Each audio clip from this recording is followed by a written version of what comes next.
morning, everybody. It's Thursday, February 20th. I'm Jane Johnston of the Bar Hill Group at RE/MAX Coast, and welcome to the Victoria Real Estate Show. Welcome, Andrew. Hello, everybody. Andrew Plank here with the Vibe Collective, or LePage. Happy to be here again. We're missing Jen today. Right. She's in transit. Yes. And of course, everybody's a bit nervous these days with flying because of recent accidents. So yes. Wishing you the best travel today. How's your week been? Yeah, good. Had a great meeting yesterday. Got about a new listing, and got another listing going live tomorrow. And buyers are active, and life is good. Life is pretty good. Yeah, was away this weekend to the Invictus game closing ceremony. Oh, how was that? Oh, it's great. Jelly Roll, Bare Naked Ladies, a group called War and Treaty, all played. Prince Harry did a great speech. Prime Minister Trudeau actually was up on stage talking. Some really, really just wonderful stories of some of the participants, and it's such a heartwarming, uplifting event. It was great. That's awesome. Yeah. I think they're so inspiring, right? Yeah. Oh, yeah. Overcoming the odds.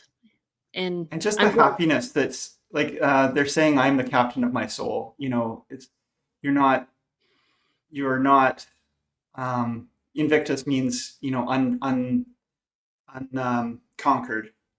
And it just really means you're not letting your life circumstances, impact who you are. You're getting over it and on with it. You're doing the best you can with what you've got in the moment. How often do they happen?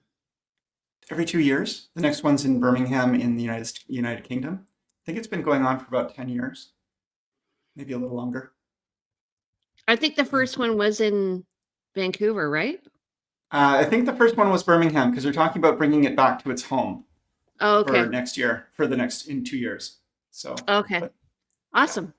All right, well, let's do the stats, and then we have Ann McIntyre from Soap for Hope. She has a really neat, I don't know what you call it, charity that she runs, and we're going to be discussing that today. So when you're moving, don't throw out all your cleaning products and linen. So we'll talk to that in a moment. Absolutely. All right. So first of all, please like our show. Please like and subscribe us. It helps us out. If you like our show, like our show. Yeah. And comment if you have any questions. We do answer them as we go through the show. And please share as well if you have anything you want to share with people who maybe might be buying or selling. This is valuable information. All right, Andrew. Yes. So it is February 20th, isn't it? And in the last week, we had 251 new listings go live. 117 properties went pending. So our ratio, Jane will do the math on this, but it looks like it's maybe 45%. And list to sale, that is. We had 59 properties decrease in price, so we're still finding that price sensitivity is an issue out there. One price increase, 8 properties back on market, 106 sold, 31 expired. Still, that's also 31 expired and 4 withdrawn. Do you want to compare us to last week there, Jane? Yes, we're at 47% essentially, but it was a very, very busy weekend, I found. Did you find that? Yeah, I was surprised. Yeah, I was away. But you were away. Okay. I was surprised. I went to some open houses. I was expecting it to be quiet, but it wasn't. So, okay. So net unconditional sales for month of 2025 so far are 272. That's compared to 470. I think we're going to see that because we're only 8 days till the end of the month. New listings for the month of February so far are 605. That's up from 308 last week. So we're doing well. And that's compared to 1,088 last year. Total active listings were still low. So I've been doing some market analysis for some people recently, and I am noticing that the active listings there's not a lot of choice out there. Good choice right now. So 2487, and that's compared to 2364 from last year. I'm definitely finding, I've got buyers out there. They're just waiting for the right product. And they've been waiting a while. And I've been, broken records saying, okay, wait for spring, wait for spring. We're going to see more inventory, but with the caveat or warning that prices could start going up as well. Right. And well, I mean it all depends on many things, but we can only make decisions based on what we know right now. Everybody. Okay. And hi Kevin. Thanks for watching. He's like our weekly, he always shows up. Anyway, okay, so today we have Anne McIntyre. She is from Soap for Hope, and this is a registered Canadian charity, and it provides essential hygiene products and linens to community facilities serving vulnerable people. And they do this by repurposing gently used products that would otherwise end up in a landfill. And I just want to say, hi, Kevin. All right. So, Anne, tell us what you do. Tell us how. Well, first of all, what's this picture behind you? It looks so happy. Oh, the little girl washing. So years ago, I used to volunteer at an indigenous school in Mexico, and I thought they needed school supplies, and I would bring down school supplies. But the night before I got there one time, they asked me to bring soap. And it was literally the first time I stopped to think that people might not have basic products. So that picture reminds me of just how happy that kid was to be washed. Wow. Yeah. Yeah. Shocking. Yeah. Well, I know for me, honestly, it's a way of cleansing. Like literally when I take a shower every morning. It's a way of starting the day out fresh. Right. And, it to me, like, it's funny. I've done a lot of camping in my life. And so coming in at the end of the week and just feeling a little grimy. Yeah. That first shower is just such a pleasure. And I realize how lucky we are, right? That's exactly it. And a lot of times I'll start a presentation asking how many people had a shower today. And, people laugh and I'm like, no, actually, there's so many people right here in our city that don't have that privilege. So how does it feel? How would you show up if you're dirty and you smell? Right? Right. It's about dignity. So what's the demographic of the people that you work with? Who Gosh, well, needs these like products? I like to say, everybody needs soap, right? So we work with kids all the way to seniors and anyone that might need a hand up and not have basic products, right? So we generally don't work with people individually. We work with a community facility that is serving people. So we can tie into, let's say, Our Place or Kool-Aid or Beacon Services. They know the demographic of people they're working with, and we supply the facility with the products to give to those they serve.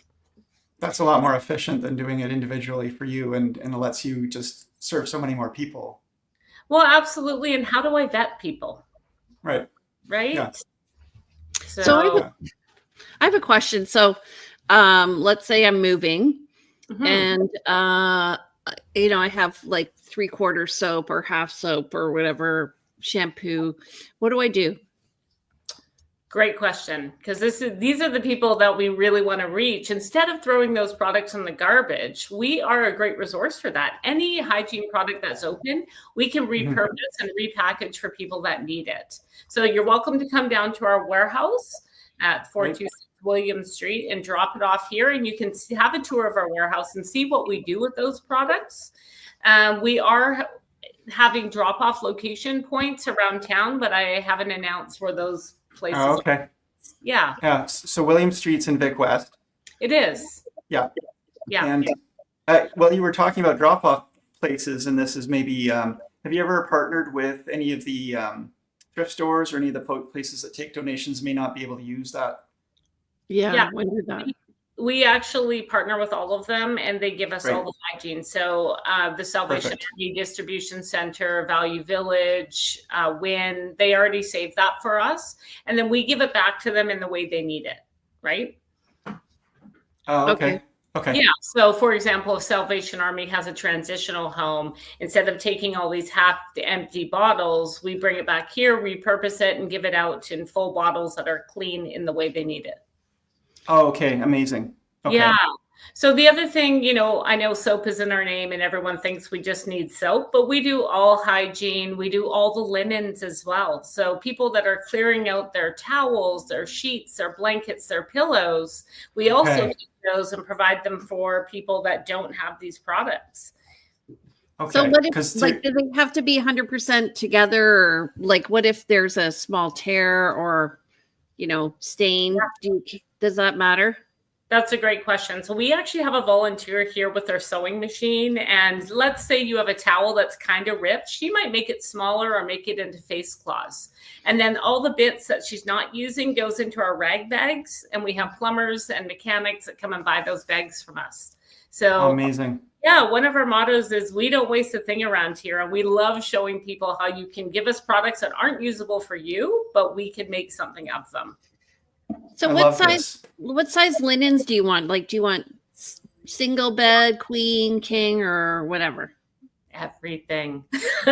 We always have people, like, primarily we work with the hotel industry, so we get queen size, but we have a lot of, especially parents, that will say, oh, I have kids, I need a twin size. So, we put those ones aside, and we're very methodical about how we give product. We don't want to give product to someone that it's not going to be useful for them. Yeah. And a lot of these things are items that can be pretty expensive to go and buy off the shelf quite often, or I find linens can be quite expensive, and yet they're also when people want to get rid of them, they just want to get rid of them for some reason. So it's good to be able to get them to a home where they actually do get reused and recycled. Yeah, it's surprising to me how many Island Health nurses come in and care workers, and they'll be at someone's home and say they don't have a blanket or they don't have pillows, and they're able to come into our warehouse and grab those and take them to their clients. It's really important, right? Yeah. So now that's maybe one area. I guess you have a connection with Island Health, but is that one area where individuals do come into your space, where the nurses or those practitioners come in? The practitioners do, and we usually have a relationship with them, and they'll be telling us where they're going. But nice. Yeah. I noticed your name is Soap for Hope Canada. Have you guys expanded elsewhere in the world? So we're across BC and Alberta. It is in my strategic plan to have Soap for Hope in every province. I think it's just a very practical solution for hygiene, and we're the only ones that do it. If you had asked me 10 years ago, I would have told you I would have run 10 warehouses across Canada, but I did one here and one in Alberta, and it was really challenging during COVID. So I'm going to franchise my knowledge and have other people run them.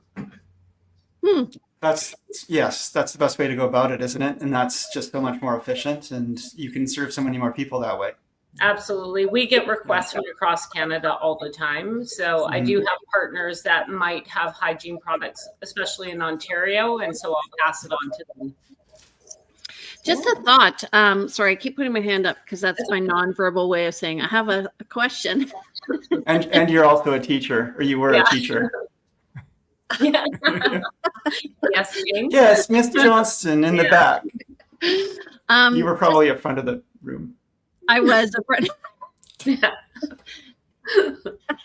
He knows that because we sit together at courses. Last time we sat at the back of the room. I'm just thinking of a strategic alliance for you. Okay. So I'm on the board for Habitat for Humanity Victoria. Awesome.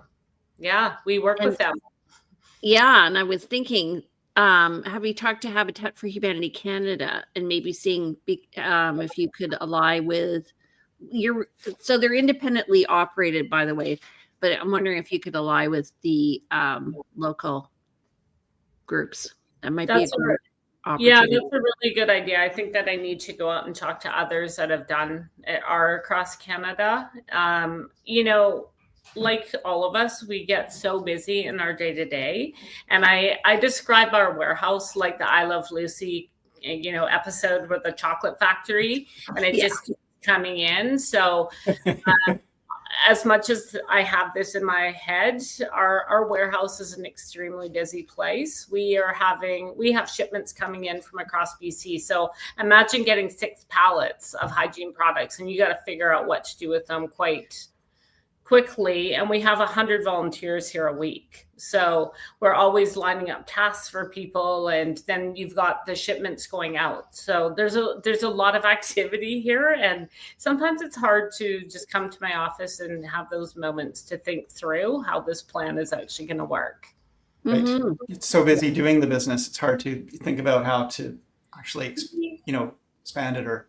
Absolutely. Yeah. And, I feel the people that come into our warehouse are as important as the people we help in community. And we have about 100 people that dedicate their time to what we do. And there's a lot of laughter. There's a lot of friendships that have been formed here. There's a lot of ability types and groups that come because it's not rocket science. What we do is just labor intensive.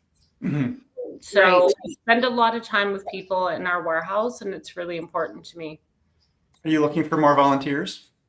We always welcome volunteers. There's always someone to get involved in something we're doing. And I Mhm. think one of the great options is you could work on the hygiene side, or if you have a sensitivity, you can go to our linen warehouse and fold linens, back orders, or we have a thrift store where we love having volunteers run our thrift store.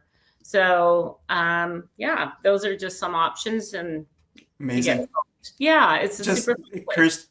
occurs to me, actually, I might know someone. I don't know. I don't want to speak for them, but they do some marketing. Maybe they would volunteer some time with some marketing ideas or some outreach or making connections, because it is about capacity.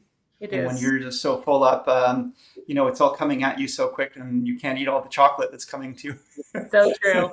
And I think that's one of the frustrating things is these great opportunities present themselves, and you're like, okay, how am I going to How do jump this? But you know what? Mhm. We've been around for 10 years, and we're doing almost 2 million products a year, so we're doing something right. So, How Anne, do you guys? oh, I'm sorry. It's Hand okay. up. How do you guys monetize this in the sense, like, how do you keep the doors open and pay for the warehouse? yeah, And do you accept donations as well? And Yeah, that's a great question. So there's a variety. So when I first got into nonprofit work, it scared me to know that you would rely on just donations and grants, because that to me is like putting the control into someone else's hands, right? And you just Mhm. don't know. I wrote a grant a month ago, and they rejected it, and it's $30,000, right? So I kind of have a few baskets. So we have our social enterprises. So we have money coming in through our thrift store, and we have Salish Sea soap pebbles that we create, and Destination Tourism is using them as their giveaway, as well as Victoria Foundation, which is great. And we have 6 stores that use them and a hotel. So there's some money that comes in. I do a lot of grant writing.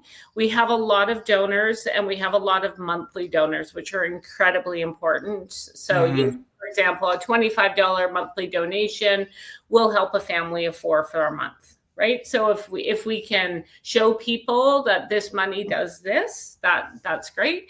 I also have a fee for service for our hotels that are on our program. So that when I first started actually charging hotels, it was because I actually wanted to hire someone, and I didn't know how to do this. So I'm like, Right. well, I'm going to create a revenue source here. And so that's been able to pay for a staff member. Getting funding for admin is incredibly difficult, but it's incredibly important. We cannot do this work without paying people. No, right. exactly. I mean, it's beautiful to volunteer time and space, but you need to have, you still need to keep the doors open and pay for the heat and lights. And, yeah. Right. Do you have a board, Anne? Yes, we do. Yeah, we have 9 people on our board. Some of them are from the hotel industry, business, nonprofit world, marketing. I have a great board. We meet regularly, and they also commit 4 hours a month to helping us.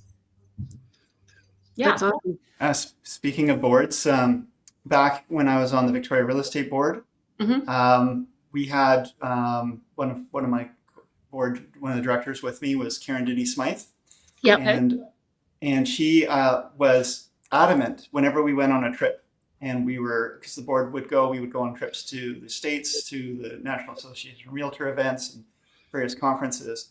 And she was always collecting all of our soap. This is how I was introduced to you guys. Yeah. She was always reminding us, keep your soap in the hotel. And she was on us, get your soap, collect your soap, don't let it go, because she was collecting it all. And so we would have the soap in our suitcases coming back to Victoria.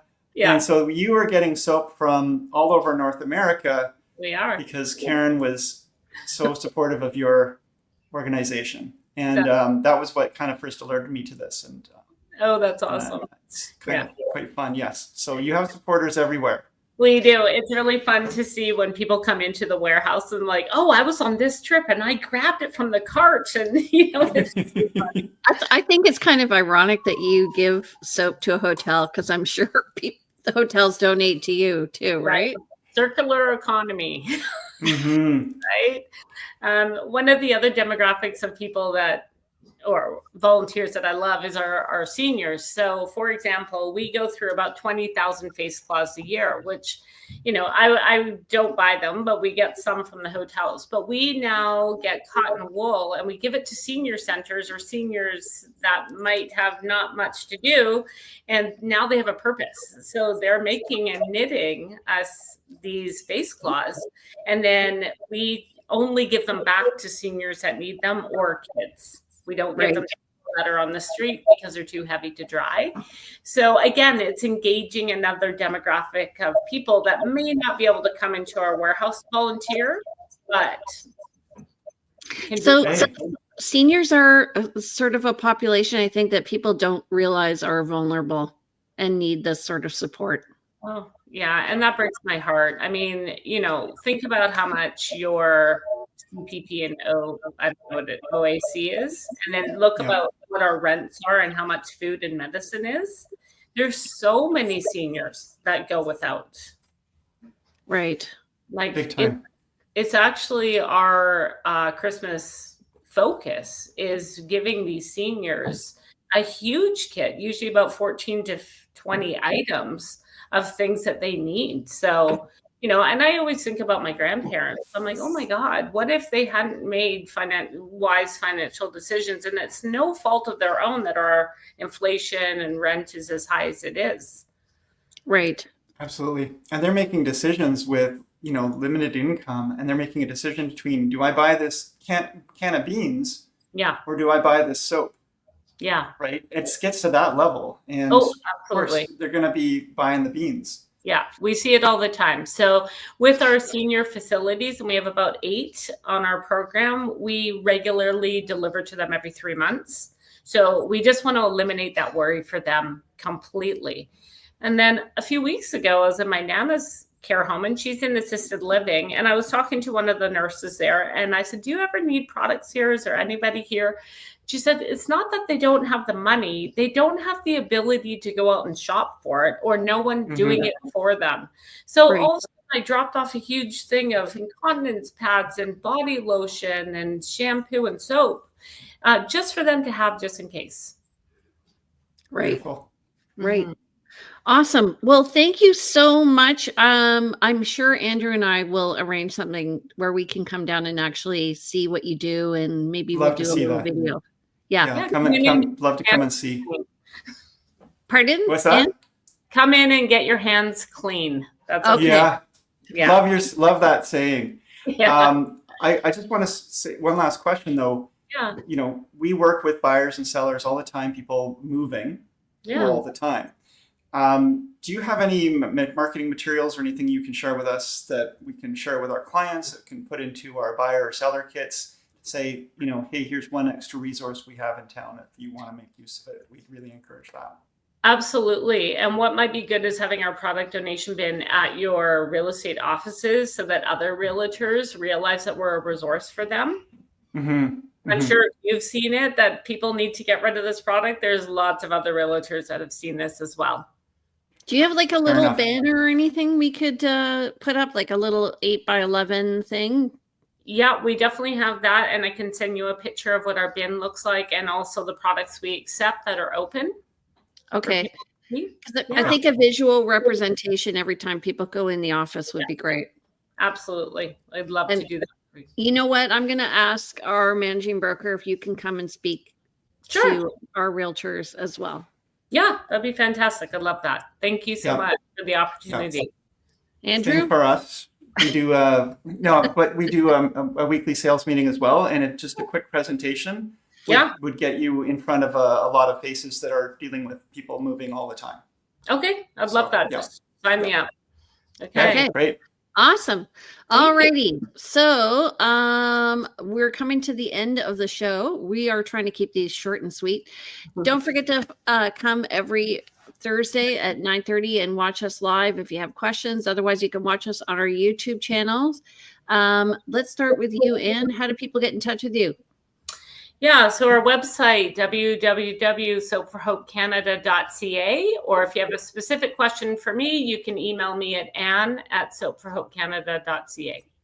Okay. And Andrew, how do people get in touch with you? Reach out. I'm at 250-360-6106. Emails info@andrewplank.com, and the website andrewplank.com, or the team website realvibe.ca. And I just want to remind folks too, again, that Anne had mentioned that their warehouse is on Wilson Street in Vic West. So be sure to drive past that when we're sharing contact information. That's pretty key. Okay. And Jen wasn't able to make it today, but if you want to reach her, you can give her a call at 250-217-4925. She's with the Modern Mortgage Group, and her email is jen@jenlow.ca. And if you want to reach me, my name's Jane Johnston. I'm with the Briar Hill Group at Remax Camosun. My number is 250-744-0775. My email is briarhillgroup@gmail.com. You can visit me at briarhillgroup.com, and don't forget to watch us on this show at victoriarealestateshow.com. And if you want to follow me on social media, realtyteacher_Remax Victoria or Briar Hill Group. All right. Thank you so much for coming. It was so great to meet you. Thank All you right, very much, everybody. Bye. Bye. Bye now.